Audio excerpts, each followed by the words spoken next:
who starts. Hi. Okay, you're starting. So we're dressed up nicer than usual, I guess, because we have a date night. And I thought because we're doing a date at the restaurant where we met, that maybe this video will be about the story about how we met and how I tricked you into loving me forever. Okay, so I'll start and then you can continue with your story, because your story is, you like telling the parts about how I was weird and you didn't want it. But I could tell the first part. So my friend who owns this restaurant where we're going to go was actually dating Sara's sister at the time. Yes. And kind of tried to pimp Sara out. Yeah, I was at home. I think I was feeling bad for myself, for a change. And and I didn't want to do anything. And he calls me. He's like, "You have to come here. There's a bachelor party going on." And my sister and I worked in the same place back in that time.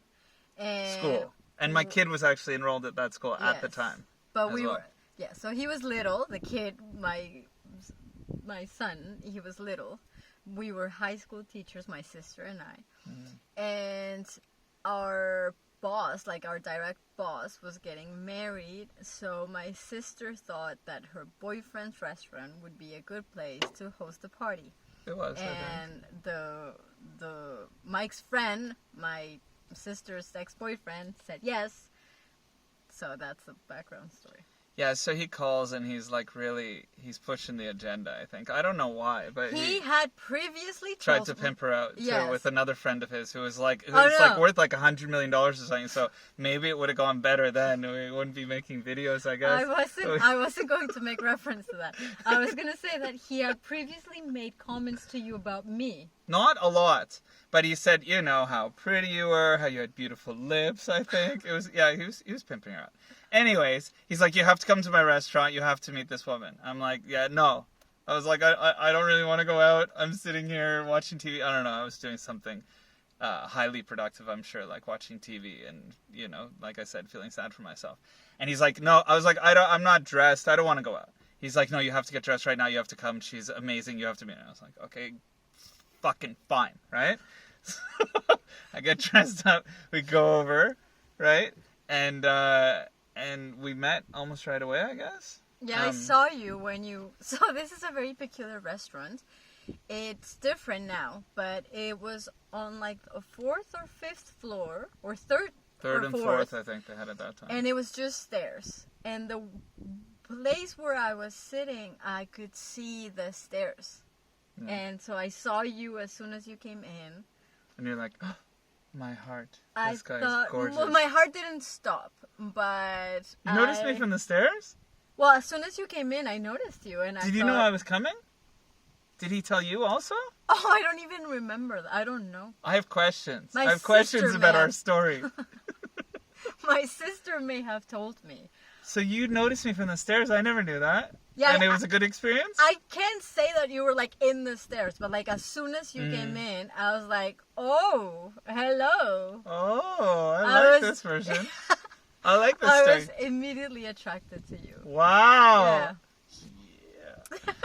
So we talked a lot about all sorts of stuff. We actually, I was pretty floored, I think, by some of these conversations. We had conversations about monetary theory. We had conversations about I think everything about the world. It was really. I read you some material from my blog. Did you? Yeah. I think I was blown away, I think, by how intelligent you were, and also just how engaging you were and how beautiful you were, of course. But that's the easy part, right? that was just there. Although I guess you work on that as well. But what I got from our first conversation was, 1, you were very intelligent. 2, you were very talkative. And 3, you were a little bit socially awkward. I think those were the things I'd like to believe, I'd like to believe the first few are still applicable, but sadly I think the last one as well still kind of applicable. I think me and people, it's a long, difficult journey it's been with me and people. But, so we talked for well, I could tell you everybody else left the party, and then it was just us and our friend and your sister, right? and we had a moment where we almost kissed, where we had to go get something from like a storage room or something. And there was a moment that we both remember, and for some reason neither of us had the courage to do anything about. Yeah. And then she sang Bésame Mucho, which I didn't know at the time was actually directed to me, which has kissed me a lot. And I didn't realize. I guess I was a little bit ignorant. And then there was this beautiful moon. I think it was a full moon. It might have been a full moon. And I asked her if she'd ever seen a moonset, and she said no, which is like I really... didn't even know the concept. A moonset, if you ever can see it in, let's say, go down over the ocean, it's a gorgeous thing. You just have to stay up till like sometimes 5 in the morning or 4 in the morning or 6 in the morning. But to see the moon go down over the ocean and see the way that like a sunset would be and the line and oh, it's gorgeous. So she said yes. So we drove down to a beach. Not a particularly comfy beach. It's mostly rocks. But we're lying there, and then Sarah had a little bit of a freak out. That's when you... It was all, we had this amazing chemistry the whole night, like crazy chemistry, super like engaging attraction. And then like I put my arm near her, and I asked him, "Are you hugging me?" she's like, "Me estás abrazando? Like, are you touching me? Are you hugging me?" And it was so uncomfortable, and I'm like, no, Not anymore. Yeah. And then Sarah had a moment, understandably, where like I think I went to the bathroom at some point.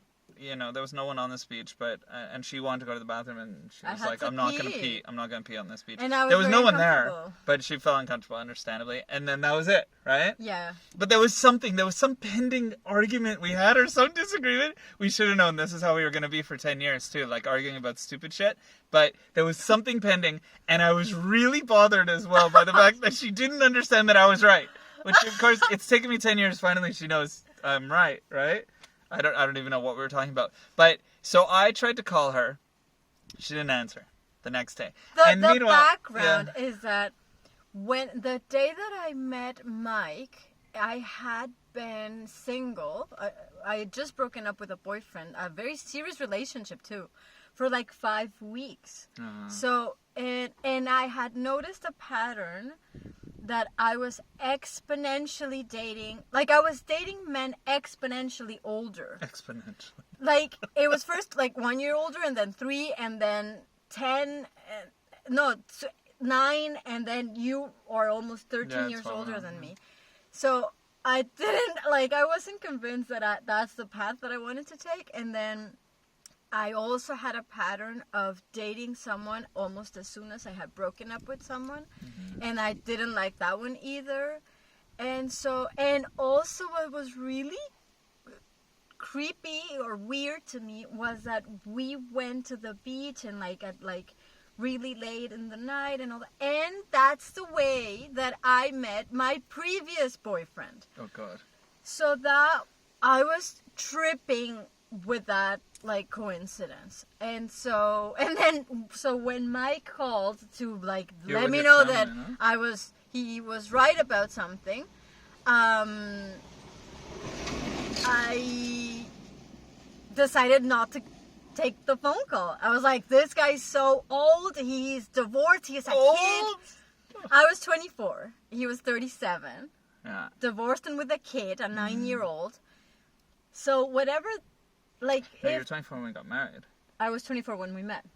Oh, you just turned 25 a month after we got married. Yes. Yeah, I got it, yeah. So, being in a serious relationship, and I always tended to be in serious relationships, meant that I was going to become a stepmom, and just like all this stuff that was so intimidating. So I was like, not taking the phone call. And you were telling your family about me. She was on like a little trip with her family talking about me, how like, you know, she found me interesting, but no. And I'm like, what the fuck's going on here? Because, you know, there was all this dynamic and this chemistry, and this first time I have chemistry with someone in a long time, and then she's not answering the phone. I was like, I don't understand. You know, it was like that moment also on the beach where it was like, what's happening? And so I tricked her. In almost a stalkery way, maybe you could say stalkery way. But it was creative and probably a little bit creepy, I think. Although, you know, our kids wouldn't have existed and our marriage wouldn't have existed. So I think it was a good call. But it was on the edge, I think. So at the time with Skype, you could literally write in where the number was that you wanted to appear on someone's phone, which I don't. Who made that choice at Skype? That was that's wrong. You shouldn't have done that. It's bad. But I figured that out once. I don't even know how I figured that out. But I think I figured it out because I used to come in at like 999 or something. Because they ask you what phone number you want to come from. And I think I did it once and it came in and I was like, that's really weird. And so I was like, oh, let's see if that works. So I called her from a Guadalajara number and she's like, hello. Because that's where I used to live. Back in the day, I answered phone calls from strange numbers. I don't anymore. Yeah, right, I probably burned that bridge for everyone who ever wants Skype, which is probably pretty good because it's mostly telemarketing. So she answers and I'm like, oh, hi. So, I don't know if I finished what I was saying. I used to live in Guadalajara. I knew people there. I answered phone calls from strange numbers. So it seemed to me like a natural thing that someone from Guadalajara would call me. So me also, in my lack of kind of self-control, I think, and tact, I think I immediately wanted to tell you about how I was right. Dude. No, it's so wrong. I should have known. Anyway, so I really wish I could have known what we were arguing about. We should make like a frame out of that.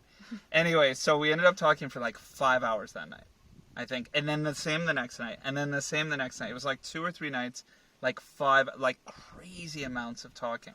And then I think, I don't know though, you said there was some joke that I made about my smartphone and that was it, you were convinced? Yeah, I realized how funny he was. And I was like, oh my god, this is awesome. This is hilarious. So I don't know if I condone, faking your number. So she answers, although it worked. It worked. It worked. We're married. We have kids. We're mostly happy, although maybe we have some trust issues now, I think, about phone calls. Although I think it's healthy you don't answer most phone calls. It was, I think it was a bit of like, there was a divine moment in there that you actually even picked up the phone. But I was like, I couldn't figure it out. I was like, I don't understand why would she have been so interested in me that night and then not talk to me. But I didn't really understand, I think, the whole context of where you were coming from, the fact that you didn't want to get back into a relationship. And life was like, okay, fuck you. You're doing it anyways, But it was like, I didn't understand that at the time. All I understood was that I was connecting with someone in a huge way for the first time in years. And I was like, oh my god, at least she needs to know I'm right. It's nice to tell our story and the beautiful things about it. For a while, I focused on the not so cool part, which there's a lot of vehicles about to come through and make this a very special, spicy video.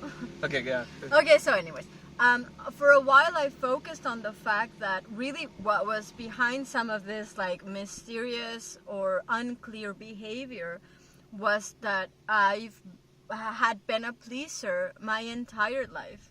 So I couldn't be clear even with myself, like about my boundaries, like yes, no, and like I didn't want to discomfort you. Like your comfort was my priority as opposed to my comfort. And like some of this stuff is I was flirtatious at the same time that I didn't want anything. And that goes to say that because of the lack of boundaries, I was also manipulative to some degree in some situations. So yeah, I mean, now looking back, it's evident to me at least some of the toxic behaviors, and some of the shit that was gonna show up and be a challenge in a relationship. But also it's just part of like our path, who we've been, and now it's just kind of cute, it's just like who we were at the time. It's interesting too, because if you had just pushed away that night, it would have been clear. There wouldn't have been all that confusion too. Right. Like if you had been like much more clear, like, you know what, I'm not interested. Of course we wouldn't have ended up together. But I think we would have. You think? Yeah. You probably would have been. If you pushed me away and then I'm like, okay, fine, and then you'd be like, oh, he doesn't like me. Oh my god. Call him. Jesus. Okay, we gotta stop. It's like we're at 14 minutes already. Okay. All right, so that's how we met. Yeah. We would like to hear some of your stories too. So if you can leave in the comments some of like the creepy or the awesome or the romantic or the very not romantic stuff about your own anecdotes, we would love to hear that too. Right on. All right. Okay, bye. Ciao.